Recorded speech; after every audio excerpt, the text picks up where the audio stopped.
Hello everyone, welcome to our channel. இன்றைக்கி நம்ம zari thread use பண்ணி ஷார்ப் எட்ஜஸ்லாம் எப்படி போடுறதுன்னு தான் பார்க்க போகிறோம். இந்த ஷேப்ஸ் எல்லாம் தான் வந்து நம்ம இன்றைக்கி லேர்ன் பண்ணிக்க போகிறோம். ஷேப்ஸ் ரொம்ப இம்பார்ட்டன்ட். எந்தளவு பர்ஃபெக்டாக போடுறோமோ அந்தளவு ஃபினிஷிங் சூப்பராக இருக்கும், அட்ராக்டிவாகவும் இருக்கும். இந்த வீடியோ ஸ்கிப் பண்ணாமல் பாருங்கள், ரொம்ப யூஸ்ஃபுல்லாக இருக்கும். நிறைய டூஸ் அண்ட் டோன்ட்ஸ் டிப்ஸ் எல்லாமே வந்து இந்த வீடியோவில் இருக்குது. ஸோ ஸ்கிப் பண்ணாமல் ஃபுல் வீடியோ பாருங்கள். ஃபஸ்ட்டு ஜிக்ஜாக் ஸ்டிச் போட போகிறோம். இந்த டைரெக்ஷனில் நம்ம ஜிக்ஜாக் ஸ்டிச் போட போகிறோன்னா அதுக்கு ஆப்போசிட் டைரெக்ஷனில் ஒரே ஒரு சின்ன ஸ்டிச் போட்டுக்கணும். அதுக்கப்புறம் நம்ம நார்மல் டைரெக்ஷனில் கண்டினியூ பண்ணணும். இப்போ வந்து எட்ஜு டச் பண்ணுறப்ப ஒரு எட்ஜுக்கிட்டேயே வந்து ஒரு சின்ன ஸ்டிச், எட்ஜில் ஒரு சின்ன ஸ்டிச், அதுக்கு பக்கத்தில் ஒரு சின்ன ஸ்டிச், 3 ரொம்ப ரொம்ப சின்ன ஸ்டிச் வந்து போடணும். அப்போ பர்ஃபெக்டாக இருக்கும். அப்புறம் நார்மல் ஸ்டிச் போடணும். இப்போ எட்ஜு ஸ்டிச் பண்ண போகிறோம். எட்ஜுக்கு முன்னாடி ஒரு சின்னது எட்ஜு, அப்புறம் எட்ஜுக்கிட்ட வந்து ஒரு சின்னது. அந்த மாதிரி போட்டோம்னா நமக்கு வந்து பர்ஃபெக்டான எட்ஜு கிடைக்கும். எப்போவுமே வந்து இந்த மாதிரி சின்ன சின்னதாக போடுறப்ப தான் வந்து பர்ஃபெக்டாக கிடைக்கும். அந்த லாக் ஸ்டிச் ஃபஸ்ட்டு எதுக்குன்னா அதுதான் வந்து ஒரு ஷார்ப் எட்ஜு கொடுக்கும். அது போடாமல் விட்டிங்கன்னா நமக்கு ஷார்ப் எட்ஜு வந்து கிடைக்காது. ஸோ அது முடிச்சுட்டு எண்ணாட் போடணும். இப்போ வந்து நம்ம ஜரி த்ரெட்டை வந்து எடுத்துக்கலாம். இப்போ வந்து பேக் ஸ்டிச் வந்து போடுறோம். பேக் ஸ்டிச் போட்டால் நமக்கு ஒரு எட்ஜு வந்து ஃபினிஷிங் வந்து நல்லாயிருக்கும். இப்போ நார்மலாக செயின் ஸ்டிச் வந்து போட்டுக்கணும். எட்ஜு டச் பண்ணுறப்ப சின்னதாக ஒரு ஸ்டிச், அப்புறம் எட்ஜுக்கிட்ட ஒரு ஸ்டிச், அப்புறமா டேர்ன் பண்ணி அடுத்த டைரெக்ஷனில் ஒரு சின்ன ஸ்டிச். என்னோடய கிளாத்தில் வந்து ஹோல் தெரியும். அது வந்து நான் நல்லா ஜூமில் வச்சுருக்கேன். அப்புறம் வந்து கிளாத் இன்னும் ரொம்ப டைட்டாகவும் இருக்குது. ஜூம்லேயும் இருக்கிறனால ஹோல் தெரியுது. அது ஒன்றும் ப்ராப்ளம் இல்லை. நம்ம கிளாத்தை வந்து ஃப்ரேம்லேருந்து எடுத்ததுக்கப்புறம் நார்மல் ஆயிடும். இப்போ எட்ஜஸ் டச் பண்ணும்போது ஸ்மால் ஸ்டிச், எட்ஜுக்கிட்ட ஒரு ஸ்டிச், அப்புறம் டேர்ன் பண்ணிட்டு ஒரு சின்ன ஸ்டிச். நம்ம அந்த எட்ஜில் வந்து எவ்வளோக்கெவ்வளோ சின்னதாக போகிறோமோ அந்தளவு பர்ஃபெக்டாக இருக்கும். நம்ம மோஸ்ட்லி எந்த ஒரு டிசைன் போடுறோம்னா செயின் ஸ்டிச் வந்து ரொம்ப சின்ன சின்னதாக போட்டோம்னா ரொம்ப அழகாகவும் இருக்கும். நம்ம போடுற டிசைன் வந்து ரொம்ப அட்ராக்டிவாகவும் பர்ஃபெக்டாகவும் தெரியும். ஃபினிஷிங் வந்து ரொம்ப நல்லாயிருக்கும். நீங்கள் செயின் ஸ்டிச் வந்து ப்ராக்டிஸ் பண்ணுறது ஒரு 2-3 டேஸ் கண்டினியூவாக ப்ராக்டிஸ் பண்ணிட்டு இருந்தீங்கன்னா உங்களுக்கே தானாக வந்துடும். ஸோ ஒரி பண்ணிக்காதீங்க, ஈஸி தான். எப்போ உங்களுக்கு வந்து ஸ்ட்ரெஸ் ஆச்சுன்னா வந்து நீங்கள் ஒரு 10-15 மினிட்ஸ் வந்து ரிலாக்ஸ் ஆகிடுங்க. அப்புறம் மறுபடியும் வந்து ட்ரை பண்ணுங்கள், கண்டிப்பாக வந்து ஒர்க் அவுட் ஆகும். இப்போ வந்து நார்மலாக வந்து செயின் ஸ்டிச் மாதிரி போட்டு எட்ஜ் வந்து போடுறோம். எட்ஜில் வரும்போது எந்த அளவுக்கு வந்து அந்த எட்ஜு ஷார்ப்பாக வந்து நம்ம சின்னதாக, இப்போ நமக்கு எட்ஜு வரலை, நம்ம பார்க்கும்போதே நமக்கு எட்ஜாக நம்ம ஷேப் வந்து கரெக்டாக இருக்கான்னு பாருங்கள். இல்லை அப்படின்னா நீங்கள் இன்னொரு ஸ்டிச் போட்டுட்டு கூட டேர்ன் பண்ணுங்கள். ஸோ நம்ம ட்ராயிங்கை பேஸ் பண்ணியே நம்ம வந்து ஸ்டிச் போட்டுக்கலாம். நீங்கள் போட உங்களுக்கு கரெக்டாக வந்துடும். இப்போ நம்ம ஃபினிஷ் பண்ணிட்டோம். நம்ம வந்து எண்ணாட் வந்து போட்டுக்கலாம்.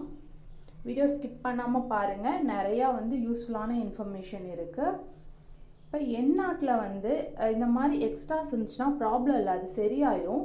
அதை வந்து இப்போதைக்கு வந்து அடியில் நீடில் விட்டு அந்த எக்ஸ்ட்ரா வந்து உள்ளே இழுத்துக்கலாம். நெக்ஸ்ட்டு வந்து ஹார்டின் ஷேப் பார்க்கலாம். ஹார்டின் ஷேப் வந்து பிரைடுக்கெலாம் இப்போ அதிகமாக நம்ம யூஸ் பண்ணுறோம். ஸோ ரொம்ப யூஸ்ஃபுல்லாக இருக்கும். கேர்ஃபுல்லாக பாருங்கள். இந்த எட்ஜில் வந்து இந்த டைரெக்ஷனில் ஃபஸ்ட்டு எடுத்துகிட்டு ஒரு லாக் ஸ்டிச் போட்டுக்கணும். இது வந்து பர்ஃபெக்ட் ஃபினிஷிங்கை கொடுக்கும். இது இல்லாமல் ட்ரை பண்ணி பாருங்கள், கண்டிப்பாக பர்ஃபெக்ட் எட்ஜ் கிடைக்காது. அப்புறம் இந்த ட்ரா பண்ணது மாதிரியே வந்து ஸ்மால் செயின் ஸ்டிச்சாக போட்டுக்கணும். இந்த மாதிரி எட்ஜு வர இடத்துல ஒரு ஸ்மால் ஸ்டிச் போட்டுக்கணும், எட்ஜுக்கிட்ட ஒரு ஸ்டிச் போட்டுக்கணும், உள் பக்கமாக நோக்கி ஒரு ஸ்டிச் போட்டு அடுத்த டைரெக்ஷனை டர்ன் பண்ணி ஒரு ஸ்டிச் போடணும். அப்புறம் அப்படியே கண்டினியூ பண்ணிவிட்டு எண்ணாட் போட்டு முடிச்சுக்கணும். இப்போ வந்து நம்ம லாக் ஸ்டிச் வந்து போட்டுக்கிறோம். அந்த எட்ஜோட பேக் சைடில் ஒரு ஸ்டிச் போட்டுட்டு அப்புறமா வந்து நம்ம ட்ரா பண்ணதுக்கு ஏற்ற மாதிரியே சின்ன சின்னதாக ஸ்டிச் வந்து போட்டுட்டு போகணும். இப்போ ஹார்டின் ஷேப்பை பொறுத்தளவுக்கு நம்ம மோஸ்ட்லி சின்னதாக தான் போடணும். அப்போ தான் வந்து பர்ஃபெக்ட் ஷேப் கிடைக்கும். ஹார்டின், பீகாக் அந்த மாதிரி டிசைன்லாம் சின்ன சின்னதாக போடுறப்ப தான் நமக்கு பர்ஃபெக்ட் ஃபினிஷிங் கிடைக்கும். இப்போ எட்ஜை டச் பண்ண போகிறோம். ஸோ சின்னதாக போட்டுட்டு எட்ஜ் பாயிண்டில் ஒரு ஸ்டிச்சு, அதுக்கப்புறமா உள் பக்கமாக பார்த்த மாதிரி ஒரு ஸ்டிச் போடணும். அப்போ தான் நமக்கு வந்து அந்த பர்ஃபெக்ட் கர்வ் வந்து கிடைக்கும். எந்த கர்வ் வர இடத்துலையுமே இந்த மாதிரி உள் பக்கமாக பார்த்த மாதிரி ஒரு ஸ்டிச் போட்டுட்டு அப்புறமா வந்து நார்மல் டைரெக்ஷனில் சின்ன சின்னதாக ஸ்டிச் போட்டுகிட்டே வந்தோம்னா நமக்கு வந்து ஃபினிஷிங் நல்லாயிருக்கும். இப்போ நான் இந்த இதை வந்து ஃபினிஷ் பண்ணிவிட்டு எண்ணாட் போட்டு முடிச்சுக்க போகிறேன். வீடியோவோட எண்ட் வரைக்கும் ஸ்கிப் பண்ணாமல் பாருங்கள். லாஸ்ட்டாக வந்து நான் ஒரு 2-3 ஷேப் வந்து கொடுக்குறேன். அதையும் நீங்கள் ப்ராக்டிஸ் பண்ணி பாருங்கள். அது கண்டிப்பாக வந்து ப்ளவுஸ் டிசைனிங்க்கெல்லாம் வந்து யூஸ் ஆகும். இப்போ நம்ம அடுத்து வந்து ட்ரையாங்கிள் ஷேப் பார்க்கலாம். ட்ரையாங்கிள் ஷேப்பும் வந்து நம்ம இவ்வளோ நேரமாக பார்த்தது மாதிரியே தான். எட்ஜில் வந்து நம்ம லாக் ஸ்டிச் போடுறது தான் ரொம்ப ரொம்ப இம்பார்ட்டன்ட். லாக் ஸ்டிச் போடாமல் நீங்கள் ட்ரை பண்ணி பாருங்கள். கண்டிப்பாக அந்த பர்ஃபெக்ட் எட்ஜ் வந்து நமக்கு கிடைக்காது. அப்புறமா நம்ம ரெகுலராக போடக்கூடிய டைரெக்ஷனில் வந்து சின்ன சின்னதாக செயின் ஸ்டிச் போட்டுக்கணும். எட்ஜு டச் ஆகும்போது ட்ரையாங்கிளை பொறுத்தளவுக்கு எட்ஜு கிட்ட முன்னாடி ஒரு சின்ன ஸ்டிச் போட்டுக்கணும். எட்ஜு போகிற டைரெக்ஷன்லேயே ஒரு ஸ்டிச் எட்ஜ் பாயிண்டில் போட்டு அப்புறம் டைரெக்ஷன் திருப்பி ஒரு சின்ன ஸ்டிச் போட்டுக்கணும். அவ்வளோதான். நம்ம ஃபுல்லாக கம்ப்ளீட் பண்ணிட்டு எண்ட் நாட் போட்டுக்கலாம். இப்போ வந்து நம்ம வந்து ஒரு லாக் ஸ்டிச் போட்டுக்கிறோம். லாக் ஸ்டிச்னாலும் ஒன்று தான், பேக் ஸ்டிச்னாலும் ஒன்று தான். அதுக்கப்புறம் நம்ம நார்மலாக ஆஸ் யூஷுவல் போடுற மாதிரி சின்ன சின்னதாக செயின் ஸ்டிச் போட்டுக்கிறோம். எட்ஜு கிட்ட தான் நமக்கு வந்து ரொம்ப ஷார்ப்பாக போட வேண்டியது இருக்குது. இந்த ஷார்ப் எட்ஜெல்லாம் வந்து நீங்கள் வந்து ப்ராக்டிஸ் பண்ணுங்கள். ப்ராக்டிஸ் பண்ணிங்கன்னா எல்லா டிசைனும் வந்து நமக்கு கரெக்டாக வரும். ப்ளவுஸில் வந்து டிசைனிங் அந்த பர்ஃபெக்ஷன் தான் வந்து ரொம்ப ரொம்ப இம்பார்ட்டன்ட். ஃபினிஷிங் வந்து நல்லா இருக்கணும். எட்ஜு வரும்போது எட்ஜுக்கு முன்னாடி ஒரு ஸ்டிச், எட்ஜ் பாயிண்டில் ஒரு ஸ்டிச், திருப்பி ஒரு ஸ்டிச், அப்புறம் நார்மலாக வந்து ஸ்டிச் வந்து போட்டுக்கணும். இப்போ நம்ம எட்ஜு டச் பண்ண போகிறோம். ஒரு சின்ன ஸ்டிச்சாக போட்டுட்டு எட்ஜ் பாயிண்டில் ஒரு ஸ்டிச் போட்டுட்டு இப்போ டைரெக்ஷன் மாற்றி ஒரு சின்ன ஸ்டிச் போட்டுட்டு அப்புறம் நார்மலாக வந்து நம்ம ஸ்டிச் போட்டுக்கலாம். நான் வந்து நல்லா ப்ராக்டிஸ் பண்ணனால சின்ன சின்னதாக போட்டிருக்கேன். உங்களுக்கு அப்படி வரலைனாலும் ப்ராப்ளம் இல்லை. எட்ஜு கிட்ட மட்டும் சின்னதாக போடுங்க.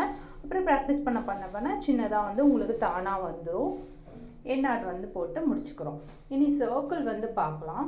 சர்க்கிள் வந்து ரொம்ப ஈஸி தான். நீங்கள் வந்து குட்டி குட்டியாக போடணும். அப்போ தான் வந்து உங்களுக்கு பர்ஃபெக்டாக வந்து சர்க்கிள் கிடைக்கும். சர்க்கிளை பொறுத்தளவுக்கு அது ஒன்று தான்.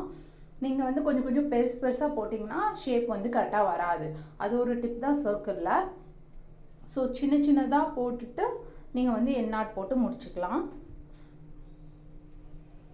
எந்த அளவு சின்னதாக போடுறீங்களோ அந்த அளவுக்கு நமக்கு பர்ஃபெக்டாக இருக்கும். இது வந்து ஃப்ளார்லாம் சர்க்கிள் வந்து ரொம்ப யூஸ்ஃபுல்லாக இருக்கும். நெக்ஸ்ட்டு வந்து ஸ்கொயர் ஷேப்பு. ஸ்கொயர் ஷேப்பில் இந்த எட்ஜில் வந்து பேக் சைட் பார்த்த மாதிரி ஒரு ஸ்டிச் வந்து லாக் ஸ்டிச் போட்டுக்கணும். லாக் ஸ்டிச் போட்டுட்டு அப்புறம் நம்ம ஆஸ் யூஷுவல் டைரெக்ஷன்லேயே வந்து ஸ்டிச் போட்டு வரணும். ஸ்டிச் போடும்போது எட்ஜை தொடுறப்ப வந்து ஒரு சின்ன ஸ்டிச் போட்டுட்டு அந்த டைரெக்ஷன் போகிற டைரெக்ஷன்லேயே ஒரு எக்ஸ்ட்ரா த்ரெட் ஸ்டிச் மாதிரி போட்டுட்டு அப்புறம் டைரெக்ஷன் மாற்றி ஒரு ஸ்டிச் போடணும். அவ்வளோதான். இந்த 3 ஸ்டிச்சு தான் வந்து ரொம்ப முக்கியம்.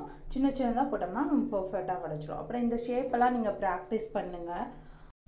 டபுள் செயின் ஸ்டிச் வந்து ப்ராக்டிஸ் பண்ணுங்கள். இது ரொம்ப ரொம்ப இம்பார்ட்டன்ட். ஃபஸ்ட்டு ஒரு செயின் ஸ்டிச் போட்டுக்கணும். அதுக்கிட்ட முடியிறப்ப ஒரு சின்னதாக ஒரு ஸ்டிச் போட்டுட்டு டர்ன் பண்ணிட்டு திரும்ப பேக் சைடில் ஒரு ஸ்டிச் போட்டுட்டு வரணும்.